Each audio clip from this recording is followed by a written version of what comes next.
Good morning and welcome to our Zoom with the HR MacMillan Space Centre. Today we're going to be talking about tides and how the tides in our town or in our city are affected by things really far away. So Rachel and Trish are going to take it away today. Probably used to this by now, and I hope that you all are doing lovely this morning. It's nice and bright and sunny. And speaking of the sun, we're going to be talking about how things in space, things like the sun and our moon, affect water in the oceans here on Earth and give us our tides. Alrighty, so to understand tides, it's a bit confusing because actually tides has a lot to do with gravity, or this really fancy term that astronomers call tidal forces. But we're going to ignore that for now and just say that it's gravity that's affecting our tides and our oceans here on Earth. So let's do a little bit of a review of gravity so we understand what that force is and how it affects things. So here I have a giant. He is 160 kilometers tall, so really, really, really tall, taller than any person on Earth. And I have a little ball next to him. So what I want you to imagine is, well, we have this ball next to the feet of this giant, and if he drops the ball next to his feet, it'll be pulled towards the Earth. It'll be pulled towards the center of Earth. And that's because of the force of gravity. That's the same force that keeps your butts in your seats and doesn't let you fly off into space. Now let's imagine that at the head of the giant, we also have this ball, and we're dropping the ball now from the head of this giant, so all the way out there in space. Now, it's going to take the ball a little bit longer to fall towards the Earth, and that's because the further away you are from the Earth, the less and less the force or the strength of that force of gravity is. So if I were to imagine dropping this ball, this red ball, all the way out to where, let's say, the sun is, it would take a really long time for that ball to be pulled towards the Earth by the gravity of the Earth. So now we're learning that the force of gravity or the strength of gravity actually varies and gets smaller with the distance. So how far you are away from the center of your object. In this case, the center of our object is the center of the Earth. So we really care about how far you are away from the center of the Earth. Okay, so that's our review on gravity. So let's talk about how the tides are affected by the gravity of, let's say, our moon. So we're going to start with just our Earth-Moon system, and we'll consider and talk about the sun later. But first, let's talk about how our moon affects the water here on Earth. So let's start at the top. So here we have our little moon. Of course, this isn't to scale, but the moon is a little bit smaller than our Earth. And we see that the moon actually affects the water that is closest to the moon. And it pulls that water and makes it bulge out a little bit because of the force of gravity of the moon. Now, remember I said that it's how close you are to the center of the object. For us, if we're considering the force of gravity of the moon, we're looking at the center of the moon. So it just so happens that this side of the Earth, the water on this side is closest to the center of our moon, so it feels the strongest force of gravity from our moon. Okay, so now let's look at our second picture. Now on our second picture, we see that now we're looking at the center of the Earth. The center of the Earth is closer to the center of the moon than the water on the far side or the other side of the Earth. So the Earth is actually pulled towards our moon with a force of gravity that's a little bit stronger. You can almost imagine that this little red line here is almost like a rope, and the moon is tugging on our Earth, pulling it towards the moon, and therefore we get this other bulge on the other side of the moon. And so it's crazy to think about the fact that, well, we only have the moon on one side, but it's actually creating bulges on both sides of our Earth, affecting the ocean, the water on our Earth. So it's crazy to think about because it's really, you think that there might only be one bulge because the moon is on one side, but really it's two bulges that we get because of this differences in the force of gravity. It's a little bit crazy to think about, but they do happen every day here on Earth. So now let's throw the sun into the equation. I still have that red line going across. We're still going to imagine that that's like a rope, but now let's think about what happens if the sun and the moon are working together. So when the sun and moon are working together, they're going to be in a straight line just like this. You can imagine that they're both almost playing a game of tug of war, where they're helping each other pull and tug on this rope that's tugging the water on our earth, making these bulges. Now, when we have this perfect little lineup where they're all in this straight line, the sun, earth, and moon, this happens at either a full or a new moon. So that's when we get the sun and the moon working together, tugging on this rope that forms a perfect straight line between all these three objects. Alrighty, so now what happens if they're not working together? Let's say that our moon wants to pull in a different direction and our sun is pulling in another direction. So instead of them working together, they're actually working against each other. And so now you see that instead of the two forces of gravity, one from the sun, one from the moon, working together, pulling that water and making it bulge, instead, they're almost canceling each other out. So now we see we have a little bit of a smaller bulge happening here on our Earth. Whereas if I go back, we had an even bigger bulge because the sun and the moon were working together, pulling the water together with the force of gravity. Now, I want to talk a little bit about what kind of animals you can see, because last week at the Space Center, we had a very special guest from Vancouver Aquarium. Her name was Catherine Poe, and she talked a little bit about what you can find when you go out and look in what we call intertidal pools. So these are these little pools that are left when the tide rises, all the water comes in, it rushes in towards the beach, fills up these little pools, and then the tide goes away, it gets lower, and then there's still water left in these little tidal pools. And little critters and creatures actually live in there. And what I learned from Catherine is that we can actually go and search for these little critters and interact with them and see their home, where they live, and kind of what they look like. And she shared some really helpful tips about some safe practices for when you go looking for these critters, and I wanted to share them with you today. And they're safe practices for both yourself and also for the creatures that live in these pools. And the first one being, watch where you step, because these little critters are everywhere. You might not see them, they might be hiding, and you might accidentally step on them. So please be careful when you go out searching for these cute little animals, because they are very, very small. They're very fragile, so just be careful where you step. And then the next one is, she told us that you could actually go and bring a bucket if you'd like, and go and place these critters that you find in the bucket with a little bit of water. But when you're transporting these creatures, you should make sure to be really gentle, because they are very fragile. They are living organisms, they're living animals. So please be careful when you're transporting them from their home to your bucket.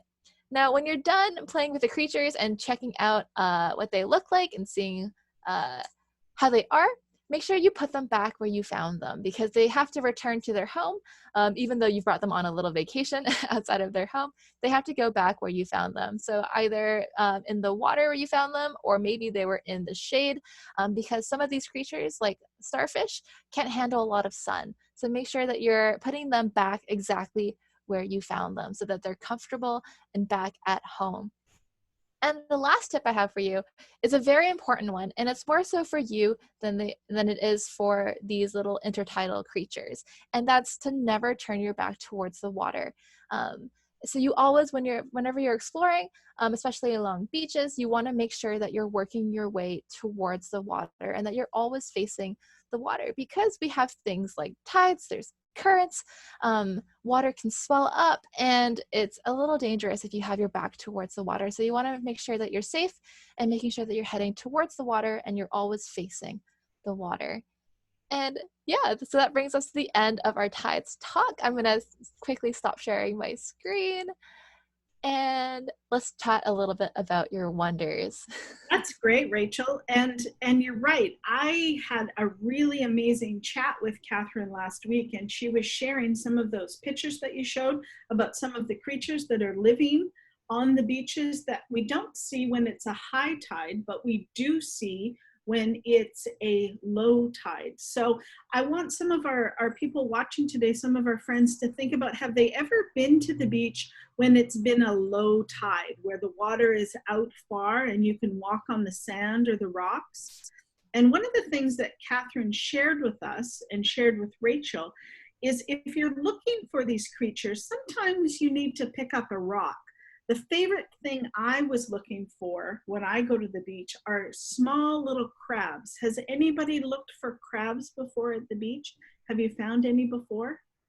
They usually live under, yeah, perfect. Henry, you saw some before? So they usually live under the rocks. And what Catherine said last week was that you need to pick up the rock, have a look, and then put the rock back down exactly how you found it.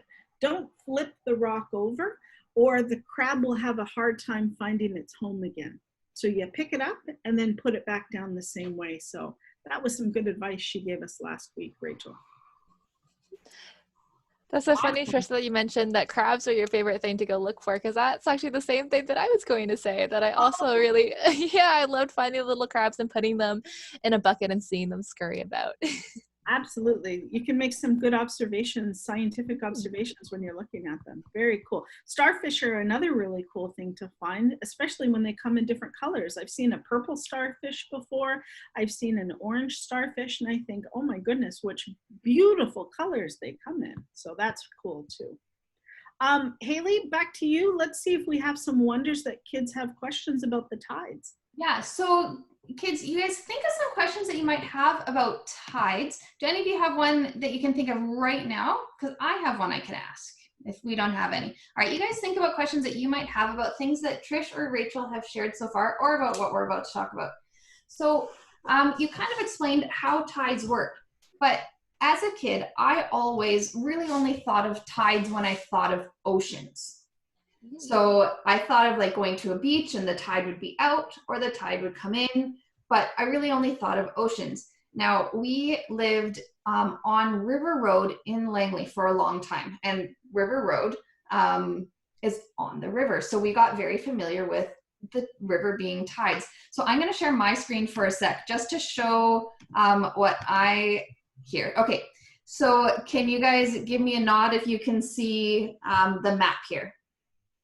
Yeah, so Learn Fort Langley, obviously not all of you guys are from Fort Langley, but I live in Fort Langley, and I am trying to learn about my town and where I live. So because it's important to know our place and understand where we are. So what I noticed, because I lived way over here at the very edge of Langley on River Road, and we were on the Fraser River. And what we noticed is that the Fraser River has tides, but I always thought of tides as being an ocean thing, but the ocean, guys, is so far away. So I wonder if Trish and Rachel, if you could kind of explain kind of why the river is tidal too. Is that something that you can share with us? Sure. If I had to take a best guess, I would say that it's because the Fraser River is, I want to say it's the longest river in British Columbia, I think, something like that. It starts in the Rocky Mountains and ends up near us here in Vancouver. And it is actually connected to a big body of water, and that's our ocean that's next to us. And so when we have gravitational forces, the force of gravity from things like our moon and our sun, it pulls on the body of water, a big one like our ocean. But because we have things like rivers and streams that are connected to big bodies of water like this, they also are affected by things like gravity and the changes in how much water or how high our tides are. Awesome, thank you. And that's what I figured, is because it's connected to the ocean. So when the ocean water goes out, it kind of brings that down as well. The further you get away from the ocean, Haley, up the Fraser River, if, for instance, you went all the way up to Kamloops or somewhere around that area, you would have less of a tidal effect, if almost no effect at all from the tides. So what's interesting up there is their river flow is affected by by the spring runoff. So in the spring, the river is really, really high. And in September, as fall comes, the river drops. Right, so there's different things throughout the year that affect the amount of water in the rivers. So that would be a seasonal thing, really, and how much water there is from the seasons. And that is over a longer period of time. But when we're talking about tides, we're talking about a couple of tides a day. Yeah, absolutely. So our place and our home changes throughout the day and throughout the seasons and throughout the years. Absolutely. So all because the earth rotates on its axis and orbits around the sun, which is pretty cool. That is pretty cool. Now, Adrian, you are holding up something there. Do you want to tell us about what you're holding up there, kiddo? It's the Rocky Mountains. The Rocky Mountains. When Trish meant, or when they mentioned the Rocky Mountains, did you make a connection? Did you make a connection that made you think about your book? That's really cool. Can you press the button? Yeah, we can see it. What do you see in your picture? He wants to. There you go. Oh, very cool. What do you see? I hear that. Is that a bear sound? It's like a moose sound. Oh, a moose sound. And I see I see this. I see this. Oh, yeah, very cool. Look at all the animals that are in that picture, my friend. I can see a mountain goat. I can see. I'm telling you. Okay. There's like a mountain lion and Yeah. a mountain goat and an eagle six, and a bear. I've seen a mountain goat before. And do you know mountain goats? Mountain goats really live on the mountain. Mountain goat. You're so gonna get- That's very cool, Adrian. So I'm just turning your mic off for a sec, but that is very neat, kiddo. And it's interesting because you're talking about the Rocky Mountains, and it is connected because a lot of things on our earth are really connected together and really are affected by what is happening in space. And that's why it's so cool that we've been able to talk with Rachel and Trish about the bigger picture space things, because that helps us understand our place here. Now, Riley, did you have something to say? I see you typed for us. You typed that you went to the beach once. Do you have any questions about tides at the beach? Or about the creatures that you see at the beach, bud? Oh yes, I do. What's your question? So I know starfishes has eyes on the tentacles and mouths at the bottom, so they're sticking their nose to the part they're sticking to. But do they have teeth? Oh, that's a good question. You know, I think they must have teeth so that they can eat their food, because you're right. Their arms are suction cups, and that's how they hang on to the rock so much. So they have really good suction cups that hang on to the rock. And you're right, their mouth is kind of in the center of the starfish right here, so that they can eat algae and different things that come in contact with their mouth. So I don't really know 100% if they have teeth, but I'm betting they have some teeth to eat. I think some starfish do, where their mouth is on the surface, and it's a little different than the teeth that we have or like your dog has. They're more like spines. So like if you imagine a porcupine or a hedgehog, those little spines on their back, that's kind of what some starfish have instead of teeth, but they kind of function like teeth do. Good answer, Rachel. Awesome.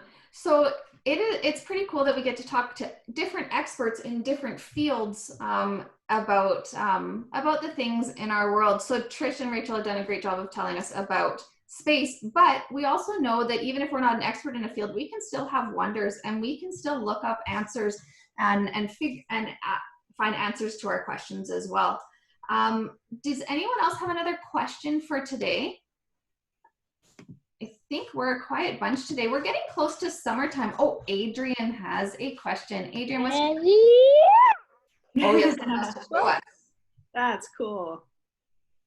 Cool, bud. Can I see the bottom? I can see the bottom. Look at that big eagle flying across. I love some of the birds that are in that picture. Oh, Adrian, and there's the den. can you show us the front of that book, Bud, so that we can see? Because that looks like a very cool book. Into the Wild. I like that one. Multi-layered exploration of a really wild planet. That is really cool. I think that my kids would love that book. I'm going to look into it. That is very cool. It's my favorite book ever. Yeah. So, Henry, you have a question. What's your question, Bud? So, my question is, like, you said that the moon and that stuff affect the tides, but why don't they not affect it for the rivers? Like, why do they only affect it for, like, the ocean and that stuff? Oh, that's a really good question, and one question that I had as well. Rachel, do you know the answer? Sure. It's because when the moon and our sun pull on our Earth and pull on the near and the far side of our Earth, it is really easy for the moon, for example, to pull on a big body of water. So it's kind of the same reason why our moon doesn't bulge like the continent of North America or any land. It's kind of the same reason, because it's a lot easier to move big bodies of water and make those big bodies of water bulge out. So the lakes aren't big enough, Henry, in order for the moon to pull all that water. They kind of have to have a really huge amount of water like the oceans have in order to get that effect. So I'm wondering, and perhaps you know, are there any lakes that are big enough to be tidal, like any of the Great Lakes or any of those that are actually big enough bodies of water to have a tidal effect? I think off the top of my head, there is, I think Pitt Lake has that, where it has almost just under a meter difference in the water between its high and low tide, but it's not to the same amount that you would see when you go to the ocean, where you see a bunch of water coming up onto the beach at high tide and then all the water receding or going away at low tide. So it's not quite the same kind of dramatic change that you would see on our beaches, but it still does happen a little bit. You just have to have a lot of water in one place. Cool. And lakes are so affected by the spring runoff and the rivers and that it kind of combats that effect of up and down kind of thing, because they have so much runoff. Right, that makes sense. So we are coming up to summer, and so we haven't really nailed down yet what we're doing, but I was chatting with Rachel and Trish before about next week. I think, you can correct me if I'm wrong, next week I think we're going to talk a little bit about what we can see when we're outside at nighttime this summer. Can we talk about that?